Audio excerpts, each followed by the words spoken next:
Afternoon, everybody. Thank you for joining our webinar. We are very excited to have you. I think there's quite a few of you on the call already, and we are looking forward to kind of showing you through our data from last year and talking you through a few things that you can do as well. You might have noticed that this webinar has gone from being called the 2024 Annual Review to now the 2025 Update. So just for a bit of context for those who are joining this afternoon, we obviously it's taken us a little while to get our 2024 Annual Review together. That is because we spent some time working on our Early Insights feature, which we released in March. We've also had a new team member join who we've been training up, and we also wanted to organise our data so that we could review previous years with 2024 projects from the old tool and the new tool together. So that's taken us a little bit of time. So what we've done is sort of combined, if you like, an update from last year, all of our data from last year, with an update on things so far this year. So we've been able to combine things from last year and this year. So we're now calling it the 2025 update, just in case you're worried you're in the wrong meeting. I've got my colleague Sophie with me today, and she's going to take you through some of the data in a little bit. We will now go through some of our slides. So we're going to start with the highlights from 2024. So obviously we're a little way into this year now, but I think it's still worth celebrating the things that we did as a team, but also you guys did as an industry in the way that you supported us. So first of all, we had a brilliant number of final footprints. So for those who perhaps are not so familiar with the tool that we have available to the industry, we have final footprints, which are those which are kind of finished projects, finished productions that go into our data set. And as of March this year, you could also create early insights. So those are kind of two types of projects that you can do in the tool. Early insights are for when you don't have much to go on, but you want to compare different ideas, and we'll talk about those a bit more in a bit. And final footprints, as I said, are for when you know what your production looked like, and you want to log that, or sort of, file it in your data bank. So we had 2,247 projects that form our data set for 2024, which was up from just over 1,400 the previous year. So a brilliant jump, and a kind of testament to all the people that took the time to measure their projects last year. 2,000 people actually signed up for the new calculator once we launched it. So this is the upgraded version that we launched in July. Everyone had to register, even if they were an original tool user. So we're really grateful that that number of people chose to do that and put their faith in us, that we've made something that was better than the old one. We had a great number of organizations finishing final footprints, so 230 just over, compared to 175 the year before. So sort of a larger number of organizations finishing more footprints, which is great. More countries participating, so those 230 organizations were in more countries than before, 16 the year before. Got a great map coming up for you if you like a map. Almost 1,000 people did our online training, which we're actually looking to update later this year. Over 1,900 people came to our various events and panels and workshops that we participated in and hosted ourselves. And as a kind of partridge in a pear tree moment, we had one new website and an upgraded carbon calculator as well. So it was a really busy year last year, and we had a bit of kind of stuff to catch up on earlier this year, which is why we're a bit late for this. So thank you to those who've just joined us. We've got a brilliant number of people here kind of helping us look through this data, so it's brilliant to have you with us. I'm just going to pop a poll out for you guys as well. I'm going to start that now, just to see how many of you are calculator users already. So please do have a little vote in that, so we can kind of get a sense of who's on the call as well. And we'll kind of tailor that as we go through the data that we're going to present to you as well. So without further ado, let's go through some of the data. So some of you will be aware of the data that we had previously, and some of you won't. So we'll do a bit of comparison to the year before as we go through. So these are our kind of headlines. We've got 5 sort of fun facts, if you like, for you. 9.2 tons. So that was the average size of a final footprint that was finished during 2024.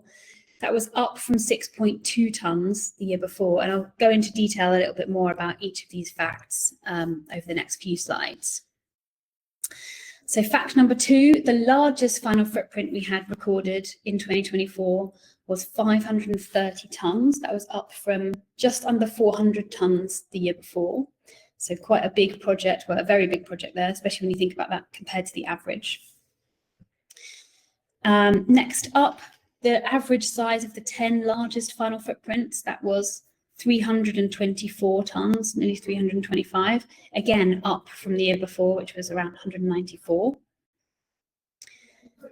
Fourth fun fact, the average size of a final footprint for productions with a budget of over 50k per shoot day. So what we do is we take all of the projects that have been recorded, we convert any budgets that aren't in pounds if needed, and we look at what their average is for that sort of budget range. So for those of you who are working on very small projects relative to this 50k per shoot day, we can give you a more accurate idea of what your average might look like. And for those who are working on very large projects, we can give you that too. So there's a bit more context to that number, that 9.2.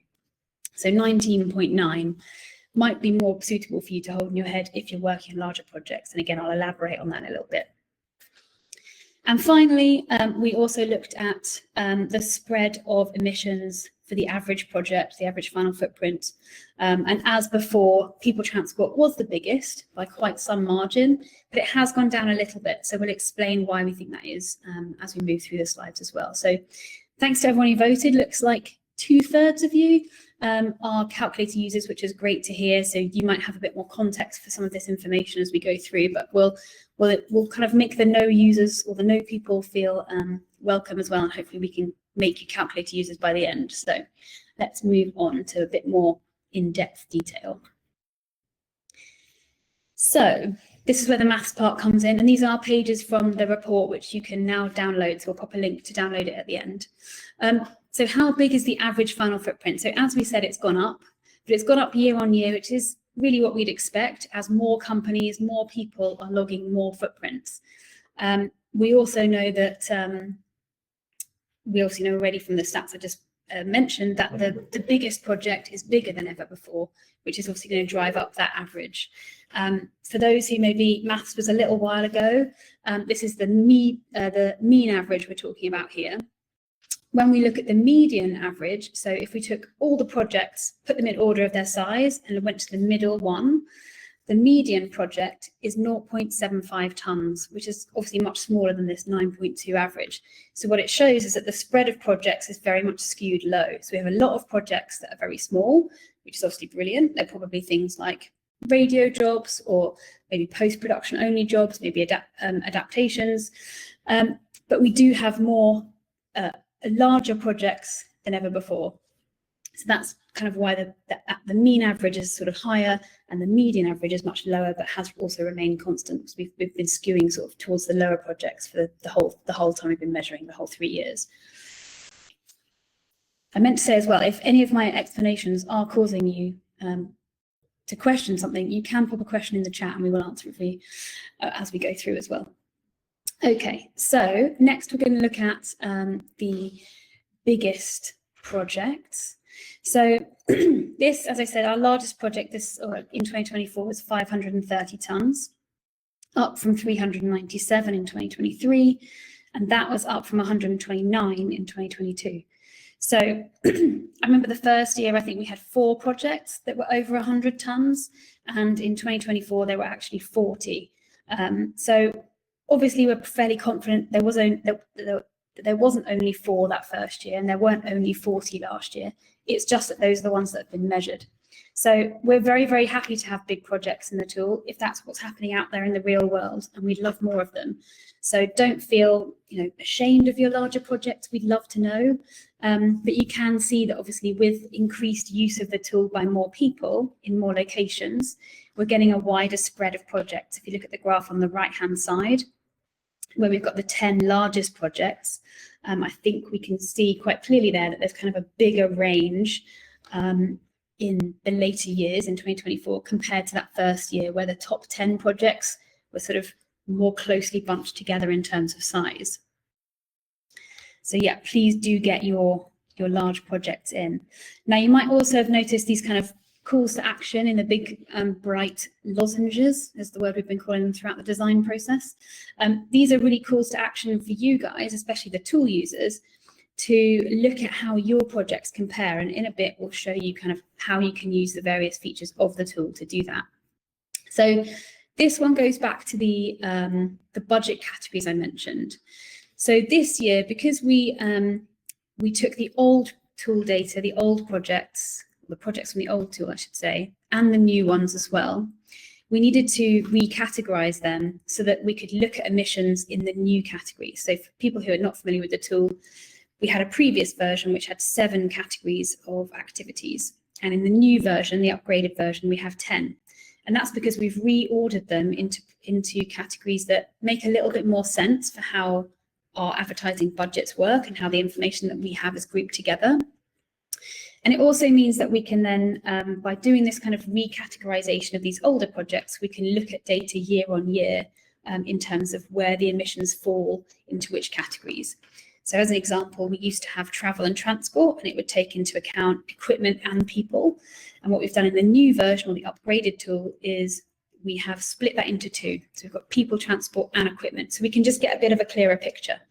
To do that more accurately, instead of just separating our data into no shoot and then under 50K and over 50K per shoot day, we actually split it out into a few more categories. And it also reflects the fact that we're getting bigger projects that have bigger budgets as well. So we were able to do a couple of extra categories. So we now have under 50, 50 to 100, 100 to 500, and 500K plus.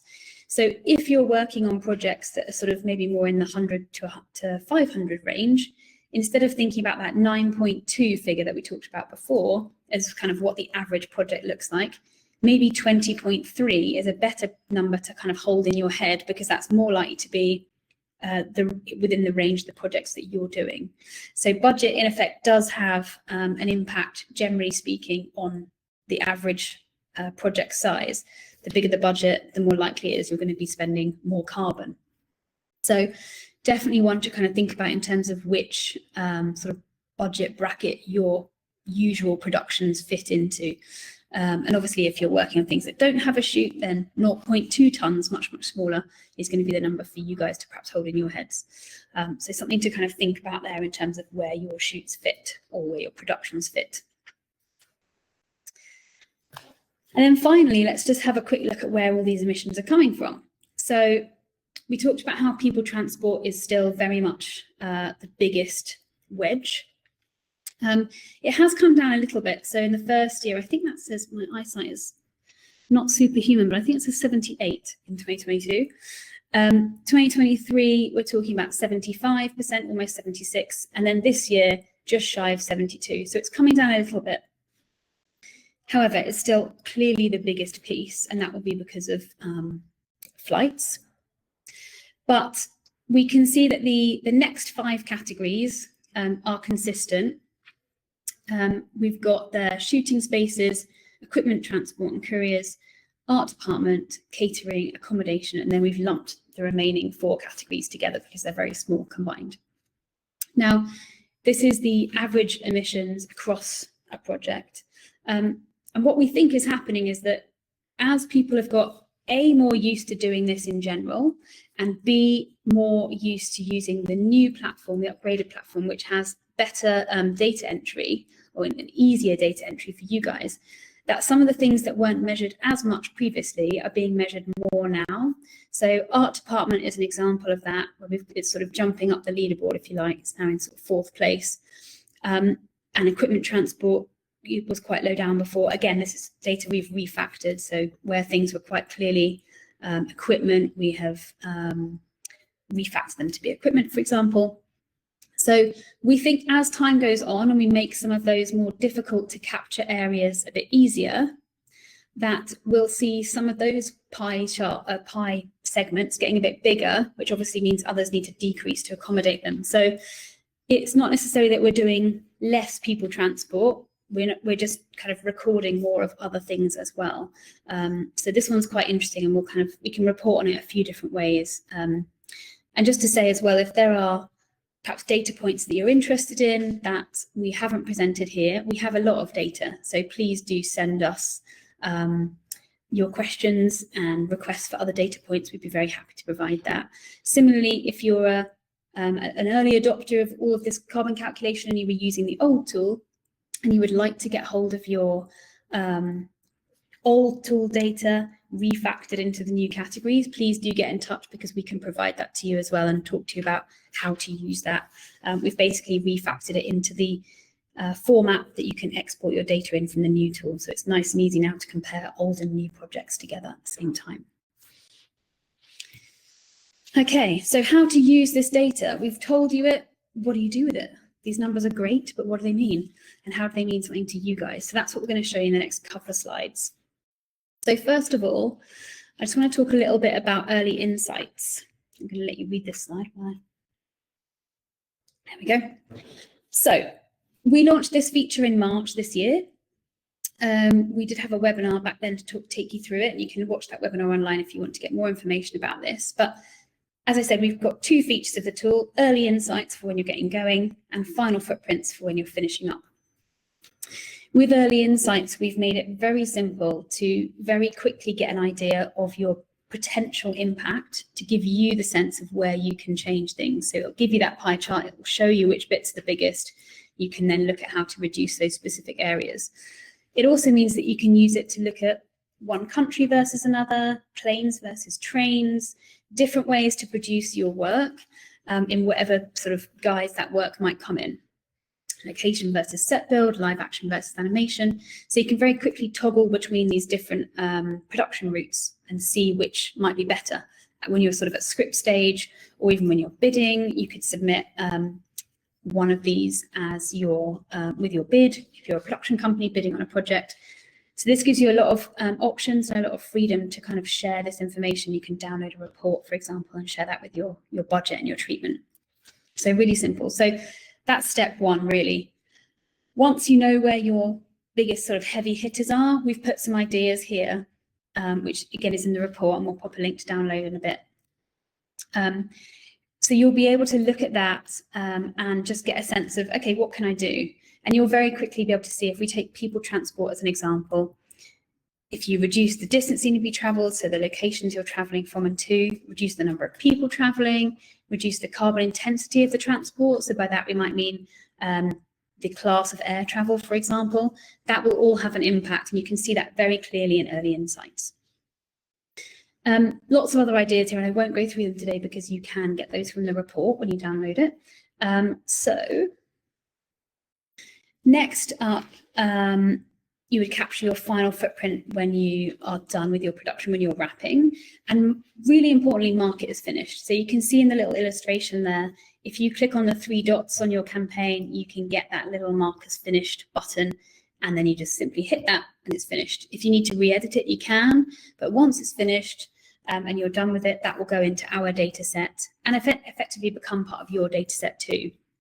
And we've popped a couple of tips and tricks there as well, because we know some of these areas aren't always easy to capture the data for, so some ideas to help you as well. Now, actually comparing it, this is where it kind of comes down to the nitty-gritty. This is how you can see how you're doing compared to our data. So for each final footprint, there's an analytics tab. We launched this just before Christmas last year. And you can see what the detail is for your particular final footprint. So this is looking at an individual project, an individual final footprint. And you'll be able to see that you can see very clearly there the total carbon footprint, of course. You can also see how it compares to the AdGreen average. Now, that's all of the finished projects in the upgraded platform only. But it gives you a sense of where you're at. That is going up and down all the time as new companies and new users finish their final footprints and mark them as done. You can also see it against your own company's closed average or your finished average. So you can see that as well. And it will also show you that that pie chart as to where all the data, where all the emissions are coming from. And if you look at that analytics page and scroll a bit further down, it will also tell you other things like what your carbon per shoot day is if you have a shoot. It will rank your activities that you've logged from highest to lowest, so you can very quickly see which are the the real main culprits for any big bits of any sort of high emitting areas. And it will give you carbon per production stage as well. And for both of these, you can also download a report, and you can share that with your clients. You can share it when you're wrapping, perhaps in your wrap report or in a PPM book. So there's lots of ways to share that information. And of course, everyone at your company can see these as well, so you can collaborate super easily, and you can add other companies to these projects to collaborate in terms of adding information to the projects. Now, if you want to go a bit further, this is where your kind of Excel comes in. So you can export your projects, your final footprints from the tool really easily. There's a button, if you go to the projects list page, when you're in the final footprints area, you can download an Excel of your projects. That will download all of your final footprints from the new tool only. But as I said before, we can provide the ones from the old tool for you if you don't have them. We can provide them in that new tool format as well. With that, you can then turn that data into very interesting insights pretty easily if you know your way around a pivot table. And we've actually got a video on our website as to how to do that. So I'll ask Sophie now to pop a link to the how-to page, which is it's on the bottom of that page. So that's a really great way to look at more information, more sort of in more detail. And the idea behind this is that you can then use that to look at how your projects are doing, perhaps by brand, by sort of shoot type or shoot size and number of days. And it gives you the opportunity to compare multiple things, potentially against other things. So you could look at all the projects where you worked for brand A versus brand B. You know, is one brand's projects consistently higher than the other? How do they compare this year to last year? All of those sorts of things you can look at with that exported Excel file. And of course, in the future, we'd hope to add that sort of analytics built into the calculator, but we've got to prioritize the things we are doing, you know, across the tool. There are lots of different suggestions from you guys, so that's great. Keep those coming. But we're trying to make lots of different things more simple and more easy as we go along. So we will be sort of implementing various things in the coming months as we kind of move through the development cycle that we're currently in. So lots of things to come, but for the minute, this really clearly explains kind of how to do that next piece of sort of comparing and seeing where you sit. So that all being said, I'm actually going to hand over to Sophie, who's going to take you through our reach, to use a marketing term, from last year, and kind of what comes next as well for everyone who's currently using the tool and using our other resources, and those who maybe want to get involved. So I'll hand over now. Great, thanks very much, Jo. Really, really good to kind of know that you're all there. I can't see you, so but I can see that there's well over 100 of you with us, so welcome, thanks for coming. I've also just been answering a few questions in the chat, so I guess that Jo will probably take over from now on. But yeah, we really, really love hearing from you, and we will add any of your ideas onto our development list, which is kind of thoroughly prioritized, and we make decisions about what we're going to do next. We have to do things one at a time, so we're just kind of working through.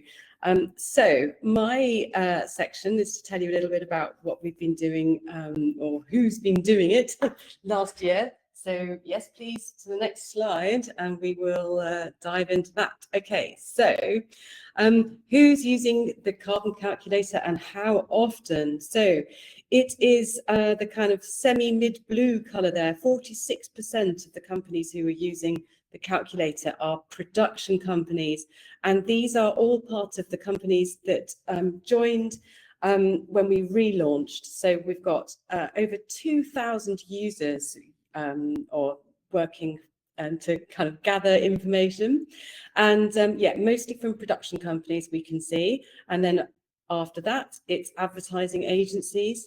We've also got 12% of our users are representative from brands who are collecting up that information that you are gathering for them and using it for themselves. Again, you know, we're doing this a lot of the bit because to allow them to have the information for reporting purposes.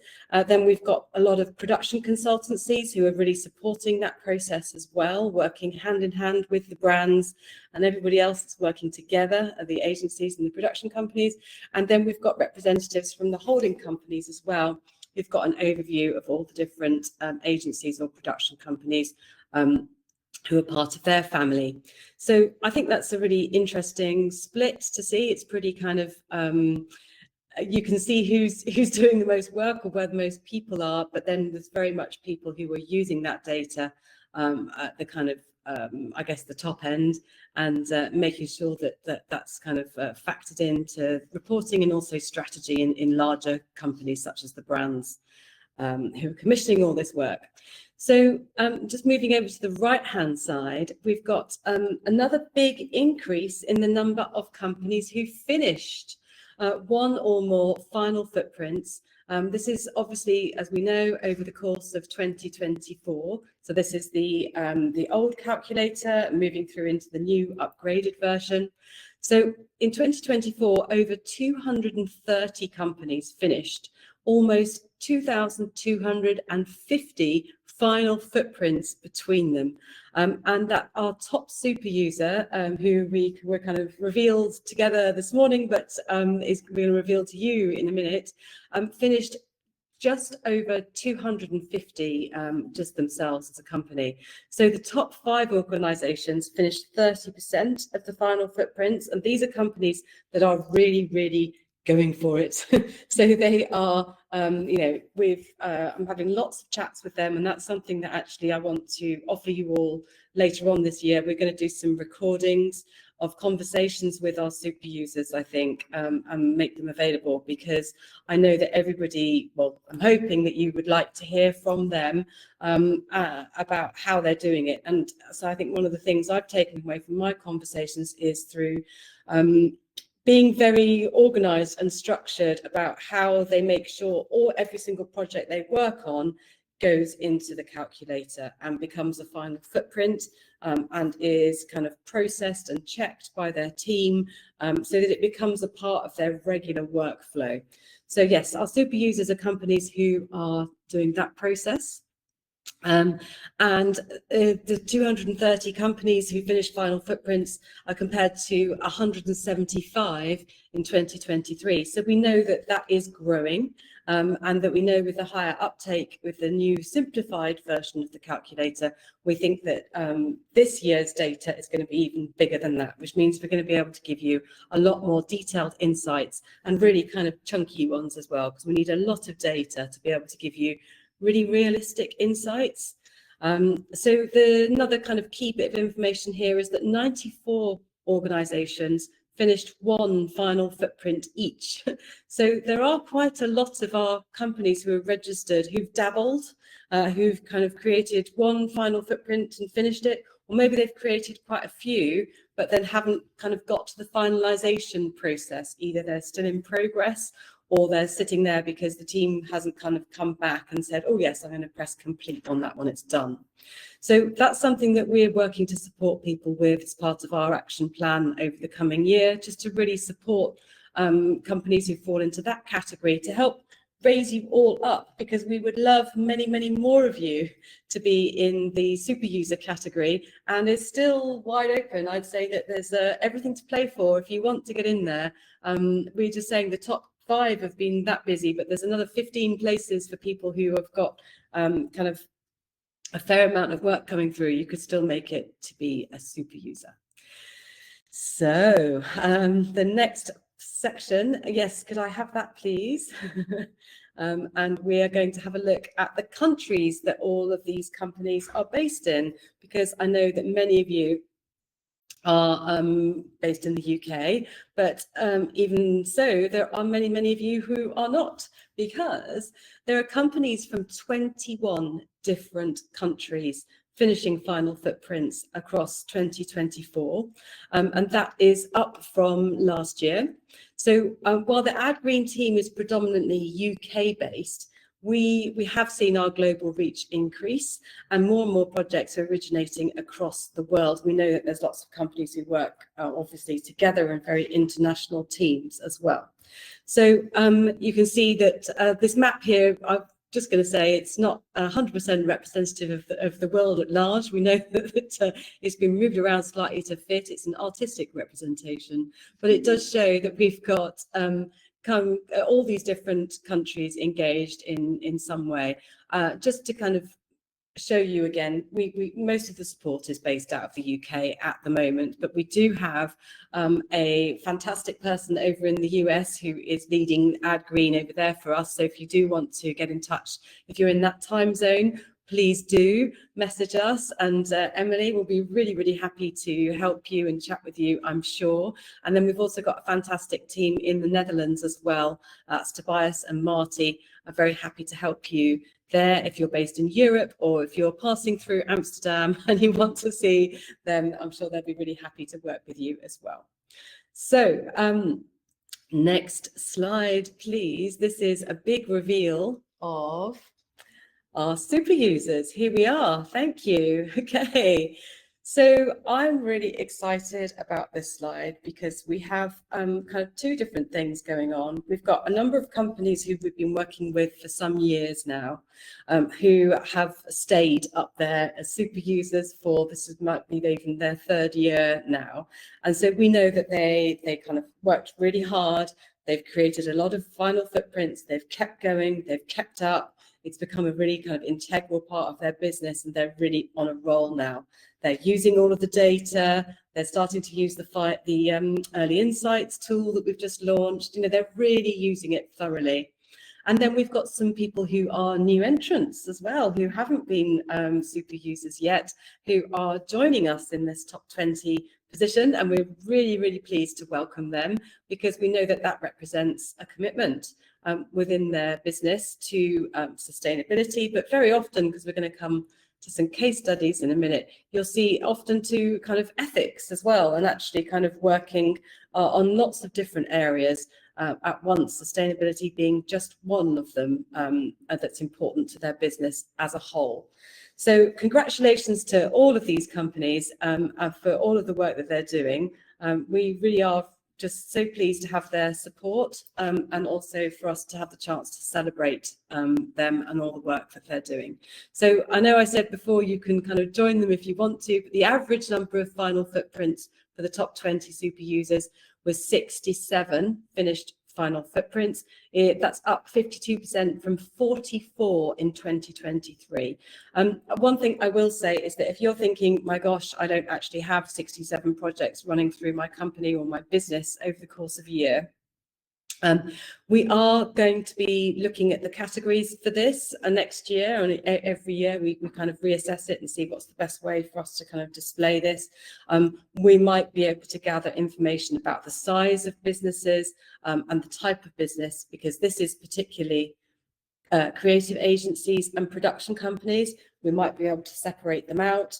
We're quite interested in, for example, companies that are doing in-house work at their brands, because we know that that happens as well.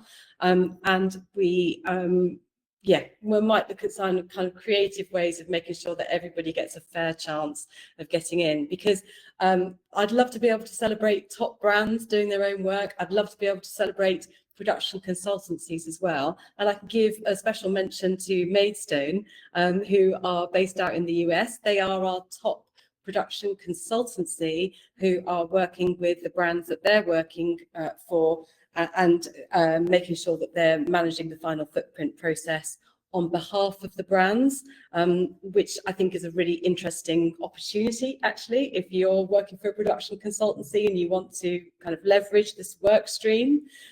Helping them to manage the final footprints of all the work that they're doing could be something that you choose to do, and you could get up there with Maidstone and be a super user in that category as well next year.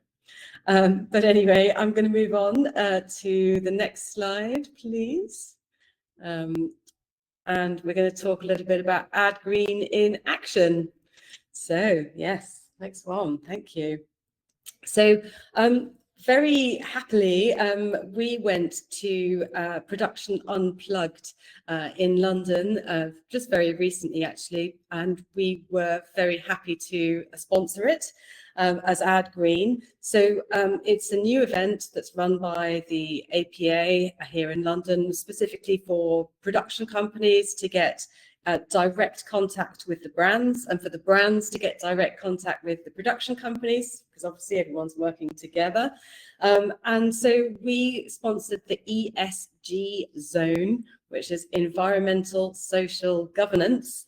And it meant that we were able to spend some time talking and meeting companies who've really got this very high on their agenda. So we've gathered together some case studies from some of the companies who were exhibitors in that space, and then also some of the companies that we know were shortlisted as well. And we're really happy to share those with you. So do download the kind of main report, and you can have a look at all of those in a little bit more detail. We've given you some information about the campaign itself, and then we're also looking at how that particular company has kept emissions to a minimum. And that might be, well, it's in all the different categories. So it might be things like the shooting spaces being powered by renewable energy, and actively sourcing studios that have that on their within their capability. Obviously, we know that that's not always possible for lots of reasons, but if it's something that you're kind of mindful of and you can work together, you can make that happen.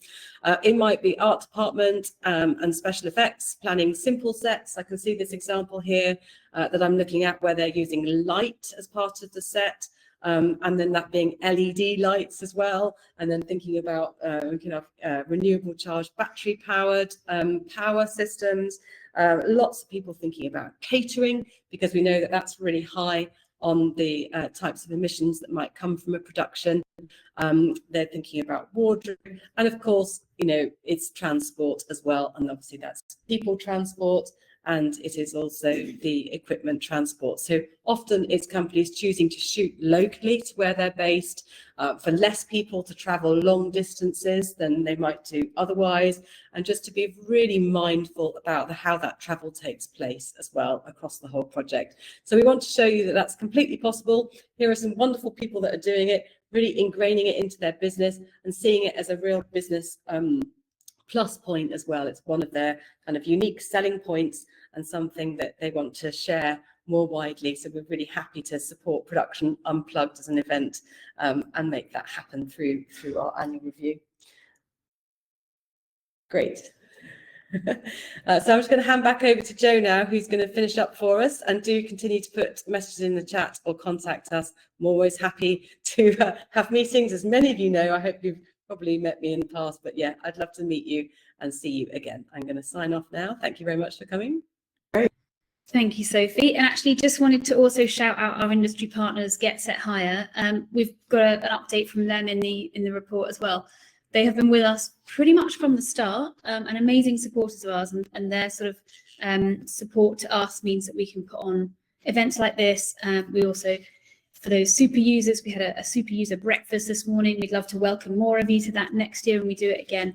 They really help us to put those pieces together to provide sort of, comms to the industry in terms of webinars and events and things like that. So just want to shout out Get Set Hire, and particularly Bryony, who's an amazing sort of champion in her own right and supporter of ours. So there's an update from them as well in the report.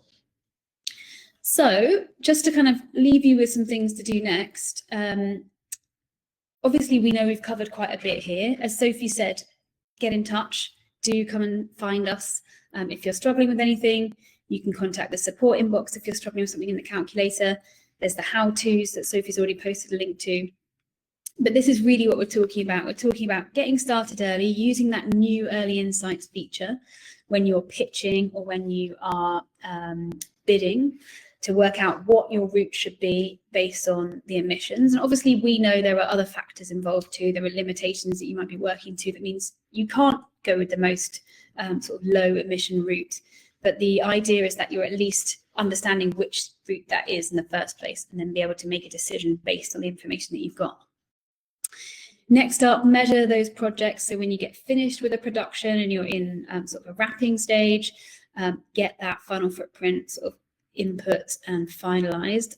We heard from some of our super users this morning who talked about sort of various processes they've put in place, but the sort of general one I think they all agreed on was, as soon as the budget's signed off, create the final footprint. That just serves as a kind of reminder to do it when you have that information available, but it's then sort of sitting there ready for you when you're ready. And as we mentioned as well, getting those footprints actually finished. All it takes is the click of a button, but that means they're in your data set and they're in ours, so we can use those. Obviously, as you've seen, everything's anonymous. Anything we've shared has been with permission, but that anonymous data set means we can look more closely at what's happening. And I know a couple of people have mentioned in their questions to us, which I don't think are broadcast to you guys, but a couple of people have asked about sort of more detailed data about travel, for instance. We're aware that we don't yet have a detailed export from the new platform. We did have it in the previous one. We are working on adding that before the end of the year, so we will be able to do that more deep dive, as will you guys, once that's there. So we'll be able to kind of retrospectively look at all of these years together with that as well. So we will come back to that sort of more detailed picture, but the only way we can look at any picture at all is if you finish those projects for us and for yourselves, then you have the opportunity to look at that detailed picture too. As we said, we are planning lots of new things. A couple of people have suggested things in the questions that they'd like us to sort of consider adding or changing. The only way we know what you would like is if you tell us, so please do. If you are a user of the tool, the little chatbot that pops up does have a link. I think it's the first or second option where you can actually tell us about an improvement you'd like to see in the tool. So please do use that. Tell us what you'd like to see. We've got some dev coming up, so we do have an opportunity to make some changes. We are limited, obviously, as anyone would be, by the funds that are available, but we'll really try and squeeze every last drop out of them, we promise you, to get as many things in as we can. But we don't know what to add if you don't tell us. Obviously, we've got our own ideas, but we'd love them validated by you. So do let us know, and we may also be in touch with you to find out a little bit more about your ideas if that's necessary as well. And number 5, we are working to incorporate new things into the tool as well as part of this kind of continual improvement, so that you can help, we can help you, sort of future-proof what you're doing and make sure that our tool is fit for purpose. So one of those in particular is AI. I know a lot of people have contacted us about the impact of AI and whether we're able to measure it. You aren't yet, but it is definitely something we're working on at the moment. We're researching how to add it in a way that makes it straightforward for you guys, because there are a lot of variables with it and we need to kind of narrow it down to make it simple to put into the tool for you. So if you're working in the sort of AI space and you've got information that might be useful to us, please do get in touch as well. We're talking to several large agency groups, as well as some academic facilities too, about how we best do that. So the more conversation we can open up, the better, to make sure that we get it right, because it is important, and we know that it's a factor in a lot of in a lot of productions, and that people are thinking, should we use it, shouldn't we? And we're very aware that we are in a position to sort of say it's this much, and if we don't want to get that wrong. So the more people we can talk to about how best to measure that, the better. You can access all of that via the website. That is a starting point for everything. Obviously, we know 2/3 of you are already using the carbon calculator, so hopefully you are already well versed in lots of these things, but this hopefully has served as a good refresher. And for those who haven't started yet, I'm going to ask Sophie just to pop a link to the registering to the tool in the chat as well. So please do go ahead and do that. And if there are no more questions, nothing's coming through in the chat at the moment for us here behind the scenes, but feel free to get in touch with us after the webinar if you do suddenly think, oh my God, I had a question. I would love to say that. And in the meantime, I think all that's left to say, I'm just watching Sophie type as fast as she can, there she goes, is to say thanks so much for coming. We really appreciate your interest in the information that we've got to share with you, and please do download the report. Please do share the link to the report to your colleagues.